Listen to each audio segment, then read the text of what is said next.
আচ্ছা জুনি, একটা জিনিস মাথায় রাখবে কিন্তু, আমি বলে দিচ্ছি, তোমার সামনে যারা তোমার পড়া শুনবে তার মধ্যে কিন্তু দু একজন আমার মতো ফাজিল ছোকরাও থাকবে। হ্যাঁ হ্যাঁ, আর তাদের কি করে জব্দ করবে আমি তোমায় বলে দেবো। হ্যাঁ, ছোটকা বলে দেবে। ছোটকা আমাদের ফ্যামিলির অলরাউন্ডার, ও সব বলে দেবে। চল এবার বেরোই আমরা। দাঁড়া, এই কথা, তুমি কি খাবে বলছি, চট করে খাবে, তাড়াতাড়ি দিচ্ছে না।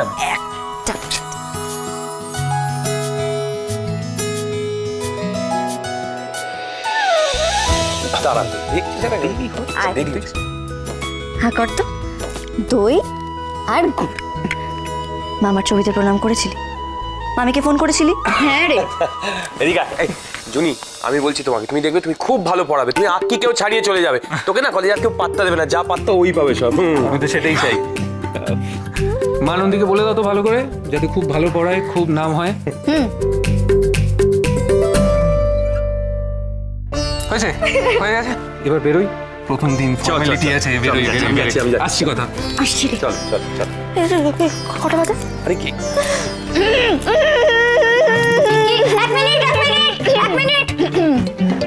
কি হলো?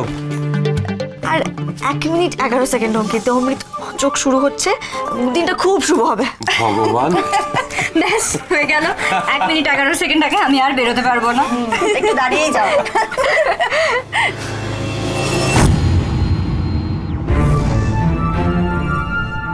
দুজনে একসঙ্গে ড্যাং ড্যাং করে চললেন পড়াতে। আমার আর সহ্য হচ্ছে না।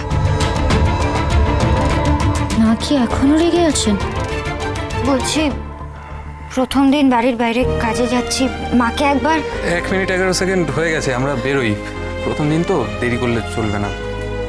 আসি, টাটা টাটা। বেরোলাম। চলো চলো চলো। আমি এগিয়ে আসছি।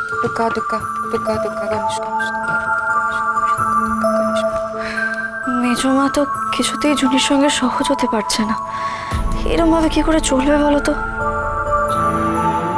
তোমার মেজমা চিরটা কাল এরকম, চট করে সহজ হতে পারে না কথা। যাবে দিদি ভাই, চলো কথা, চলো কাজ পড়ে আছে, চলো চলো চলো।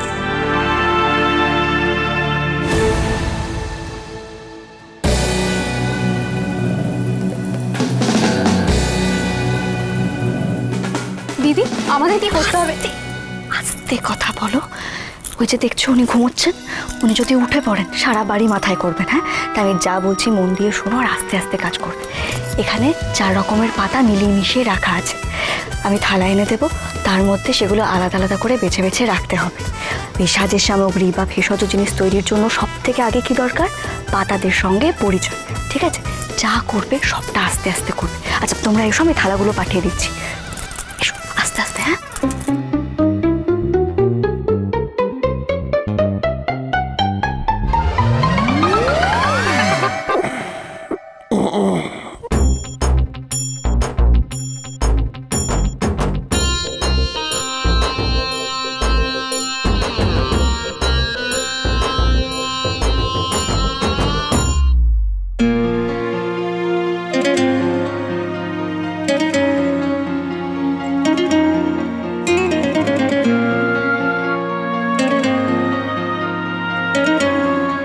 কি করছিস কথা?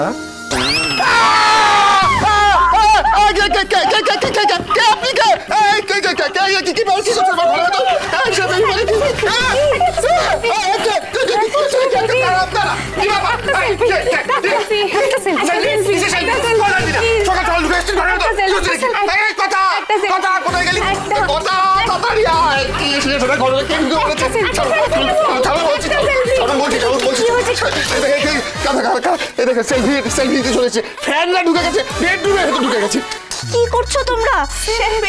তাতে কি হয়েছে?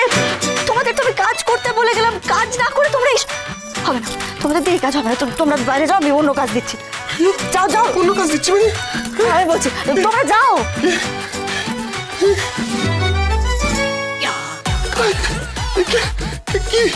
কি শুরু করেছিস তুই? কি শুরু করেছিস? আর কদিন চলবে এরকম? এরকম রোজ সকালে আমার উপর টর্চার আর কদিন চলবে এরকম? আর কদিন আমায় ঘুম থেকে উঠতে হবে? দেখেছেন তো মধুপুর থেকে আসার পর আপনার মেজাজটা কেমন তিরিক্ষি হয়ে গেছে, ব্যবহার পাল্টে গেছে। বাজে বকিস না তো, একদম বাজে বকিস না। কারা ঢুকেছে না ঘরের ভেতর? কথা হারবালের হবু কর্মচারী। দেখুন পিসিয়া কাকিয়া জুনি ঋতু সবাই মিলে তো সাহায্য করবে, কিন্তু আরো লোক লাগবে না, তাই আমি খবরের কাগজে বিজ্ঞাপন দিয়েছিলাম 70 যোগাযোগ করুন। 70 জন লাগবে তোর? এত বড় কোম্পানি তোর এখনো হয়নি। 70 না 70 মানে তাড়াতাড়ি। তাড়াতাড়ি যত সব তাড়াতাড়ি লোক জোগাড় করতে গিয়ে একবার বেডরুমে পাতা ফাতা কি ঢুকিয়ে দিবি ঘরের ভেতর? নইলে কি করব? আরে বারান্দাতে তো অঙ্কিতা এসে বসে, ছোটকা গামছা মেলে, অসুবিধা। বাহ বাহ বাহ, খুব ভালো খুব ভালো। ছটকার গামছা মেলাটা ইম্পর্টেন্ট হয়ে গেল, কিন্তু আমার ঘুমটা ইম্পর্টেন্ট নয়। ভালো লাগে না।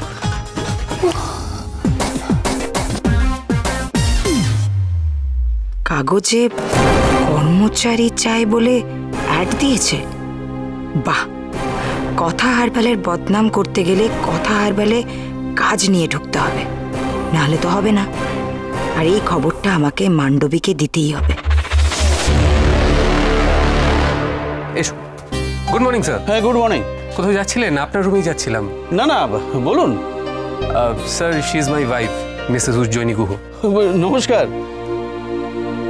আমি আপনার বদ্রিখালির ওপর লেখা পেপারটা পড়েছি, ভারী সুন্দর রিসার্চ ওয়ার্ক, খুব সুন্দর লেখা।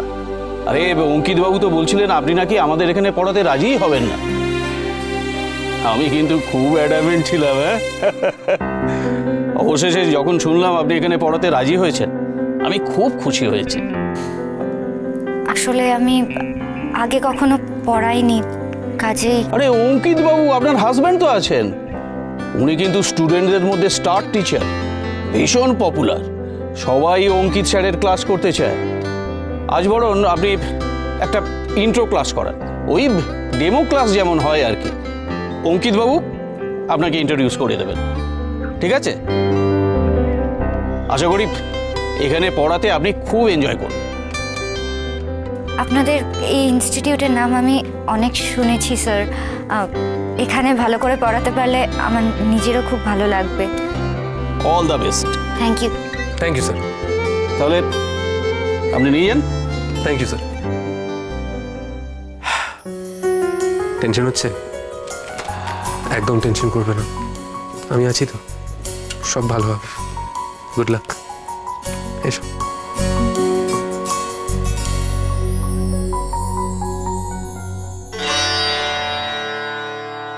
পিসার মোহনভোগটা হলো কিনা আমি দেখে আসছি, দাঁড়াও। হ্যাঁ যাও।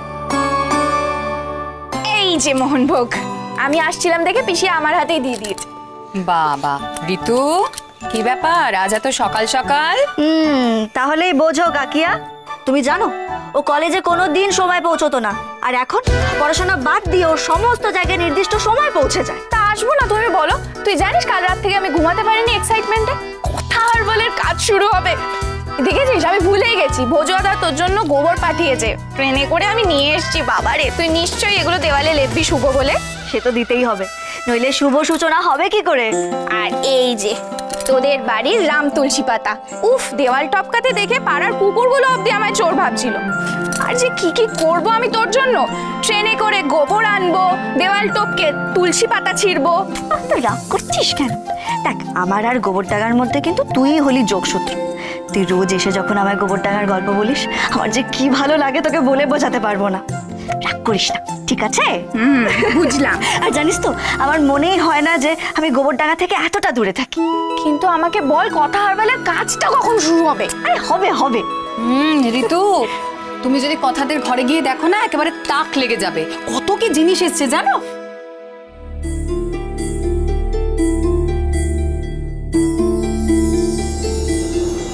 সব আয়োজন তো তুঙ্গে মা আনন্দী, কারোর উত্তেজনায় ভাটা নেই, আমারও না।